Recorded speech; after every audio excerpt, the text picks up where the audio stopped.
Bismillahirrahmanirrahim. Assalamualaikum warahmatullahi wabarakatuh. Alhamdulillah, bagaimana kabarnya teman-teman semua? Semoga semuanya dalam kondisi sehat walafiat dan selalu dalam lindungan Allah Subhanahu wa taala. Baik, pada kesempatan hari ini kita akan membahas topik tentang uji asumsi klasik yang selanjutnya, yaitu tentang uji heteroskedastisitas. Nah, uji heteroskedastisitas adalah bagian daripada uji asumsi klasik dalam analisis regresi. Adapun tujuan daripada uji heteroskedastisitas adalah untuk mengetahui ada tidaknya kesamaan varians dari nilai residual untuk semua pengamatan pada suatu model regresi. Jadi yang akan kita uji nanti di sini adalah nilai residual daripada model regresi. Kemudian selanjutnya nanti akan kita lihat ya, apakah model regresi yang kita bentuk itu bisa tidak terjadi gejala heteroskedastisitas atau terjadi. Jadi model regresi yang baik ditandai dengan tidak terjadinya gejala heteroskedastisitas. Kemudian heteroskedastisitas juga merupakan salah satu faktor yang menyebabkan model regresi linear itu tidak efisien dan akurat. Jadi sebisa mungkin model regresi yang kita bentuk itu tidak terjadi namanya heteroskedastisitas di dalamnya. Selanjutnya,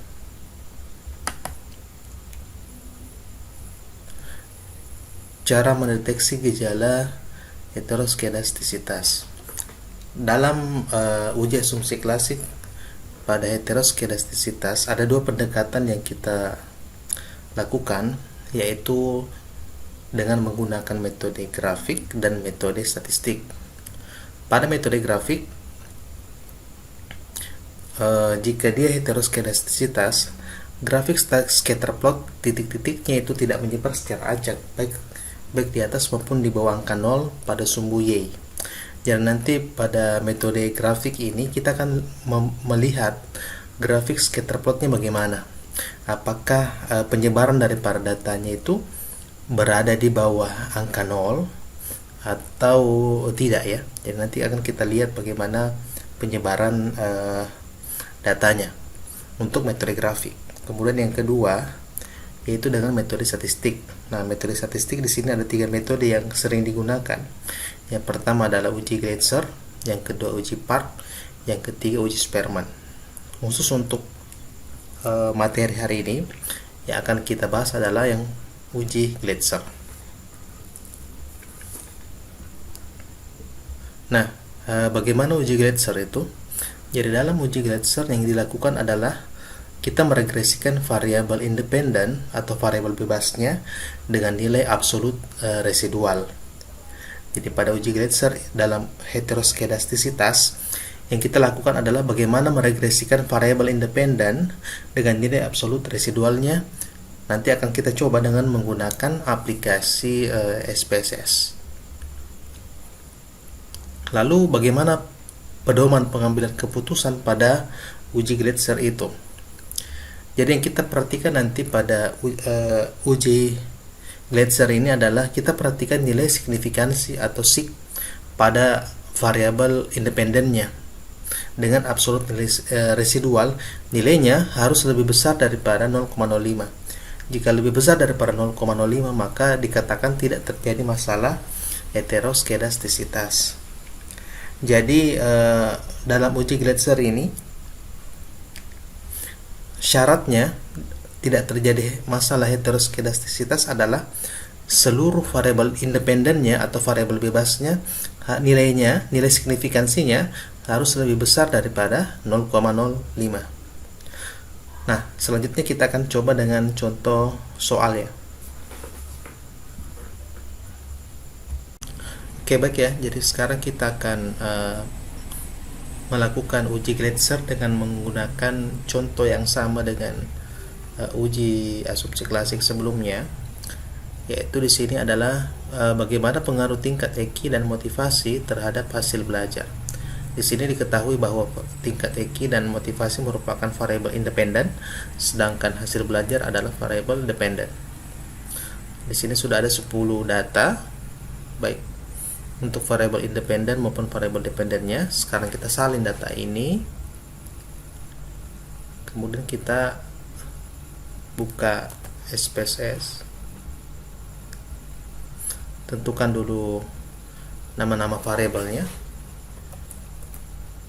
X1 tadi adalah EQ, kemudian X2 adalah motivasi, kemudian yang ketiga adalah variabel Y-nya adalah hasil belajar. Sini desimalnya kita kasih 0 saja.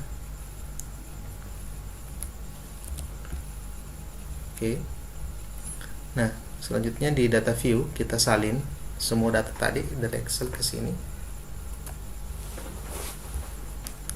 Nah, baru kita tampilkan dulu nilai residualnya. Jadi analyze, klik analyze, kemudian regression, baru linear.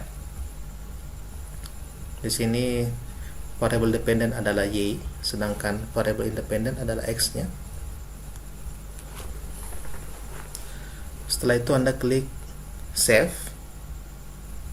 Ini untuk kita centang standardize di residual ya. Tujuannya adalah kita ingin menampilkan nilai residual daripada model regresi ini ya.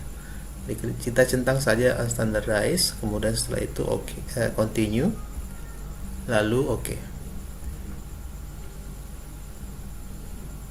outputnya kita abaikan dulu, kita abaikan nilai output ini. Sekarang di tampilan SPSS sudah bertambah satu kolom lagi. Nah, kolom inilah dikatakan sebagai residual. Nah, residual itu apa? Jadi residual adalah selisih antara nilai Y aktual dalam data, yaitu ini, dengan nilai Y yang diperoleh dengan menggunakan persamaan regresi. Jadi selisihnya itulah ditampilkan dalam kolom res1 atau kolom residual.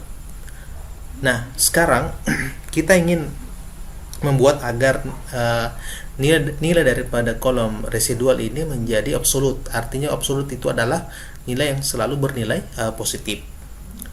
Nah, caranya bagaimana? Kita lakukan transformasi.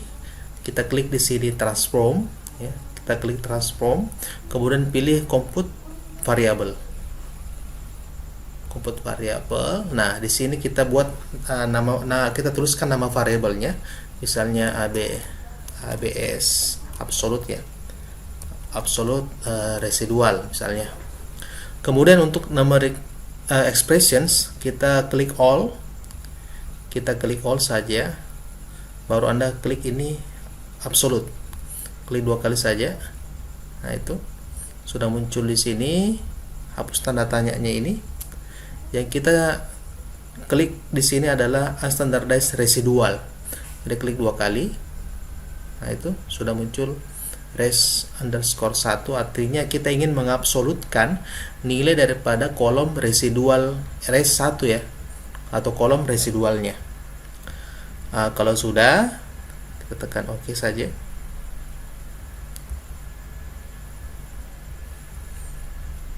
Anda lihat sekarang ada bertambah lagi kolom 1. Kolomnya tadi kita sudah kasih nama absolute atau ABS residual. Jadi kolom ini adalah nilai absolut daripada kolom res_1 tadi. Atau dengan kata lain, kolom ini merupakan nilai absolut daripada kolom residual. Nah, selanjutnya kita akan melakukan uji Gleitzer terhadap data ini ya. Jadi caranya sama dengan regresi. Jadi analyze, kemudian kembali Anda pilih regressions, lalu pilih linear. Nah, di sini variable dependennya kita kembalikan dulu. Ini ya, kita kembalikan. Kemudian dependennya di sini Anda masukkan variabel absolute residual atau APS-RS. Kita pindahkan ke sini. Lalu setelah itu di save, Anda klik save, hilangkan centang daripada unstandardized, lalu continue. Oke. Kalau sudah, oke. Nah, sekarang kita perhatikan yang di bawah ini. Nah, kita perhatikan kolom ini, kolom sig, ya, signifikansi daripada variabel independen, EQ, dan motivasi. Jadi perhatikan baris kedua dan baris ketiga daripada tabel koefisien. Anda lihat di sini tadi aturannya adalah nilai signifikansi antara variabel independen dengan absolut residual nilainya harus lebih besar daripada 0,05. Jadi seluruh variabel independen dalam hal ini adalah variabel EQ dan motivasi, nilainya harus lebih besar daripada 0,05 baru dikatakan tidak terjadi masalah heteroskedastisitas. Kita lihat nilai untuk variabel independen EQ nilainya adalah 0,794, sedangkan nilai untuk motivasi nilainya adalah 0,5. Nah, dua nilai inilah nilainya kita bisa bandingkan dengan nilai 0,5, tentunya pasti lebih besar daripada 0,05. Berarti disimpulkan bahwa berdasarkan uji Geltzer tidak terjadi masalah heteroskedastisitas.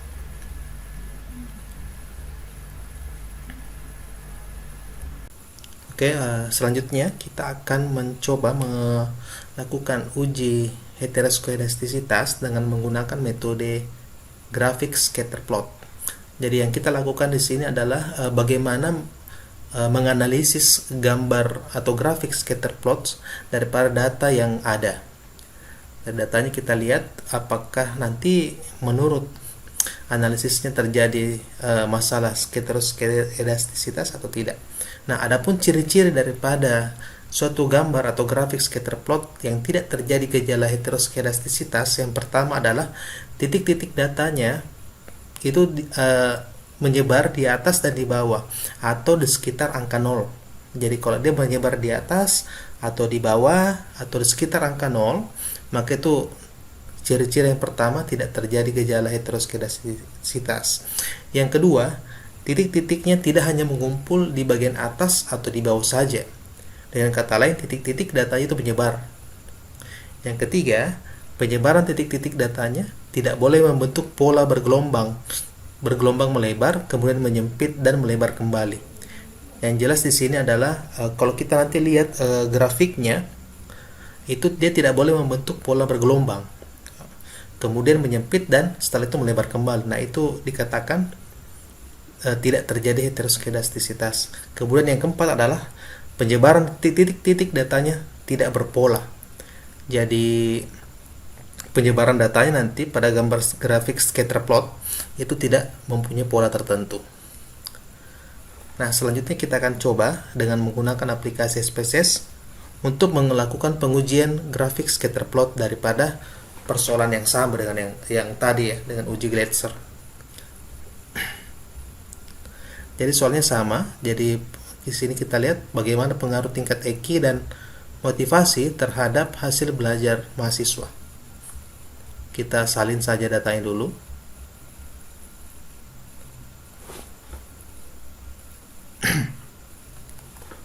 Kemudian setelah itu kita buka SPSS.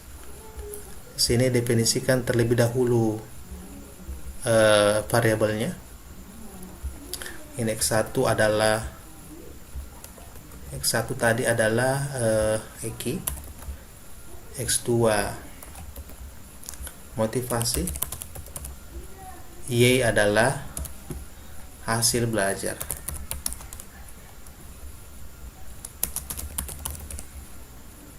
Ini desimalnya 0 saja.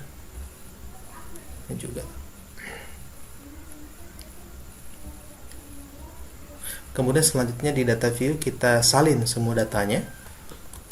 Nah, kalau sudah kita pilih analyze, kemudian setelah itu regressions, lalu pilih linear ya. Pindahkan variabel Y ke dependent, sedangkan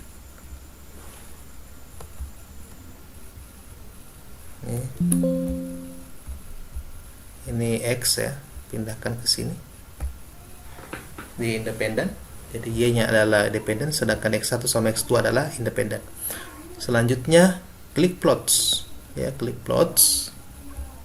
Nah, di sini Untuk Y-nya kita pilih as receipt, pindahkan ke Y, kemudian Z peret pindahkan ke X.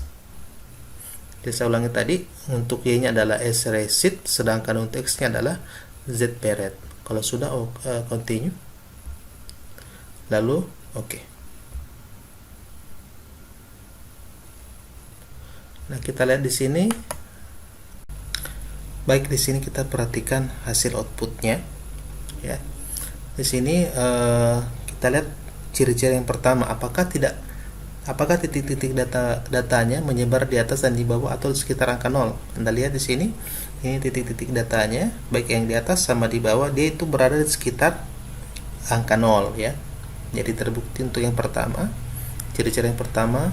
Kemudian yang kedua, apakah titik-titiknya tidak mengumpul hanya di atas atau di bawah saja? Nah, kita lihat di sini ada di atas angka 0 dan ada juga di bawah angka 0. Jadi datanya tidak hanya menyebar di bagian atas saja, tapi ada juga di bawah. Kemudian yang ketiga, penyebaran titik-titik datanya tidak boleh membentuk pola bergelombang, melebar kemudian menyempit dan melebar kembali. Nah, ini saya kira sudah jelas bahwa penyebaran titik datanya tidak membentuk pola bergelombang, ya, kemudian menyempit dan melebar kembali. Jadi ini kita lihat tidak ada polanya, sesuai dengan ciri yang keempat bahwa penyebaran titik datanya tidak berpola. Dengan demikian disimpulkan bahwa berdasarkan grafik scatter plot dari para data ini, maka disimpulkan bahwa tidak terjadi masalah heteroskedastisitas. Oke, saya kira demikian. Terima kasih. Assalamualaikum warahmatullahi wabarakatuh.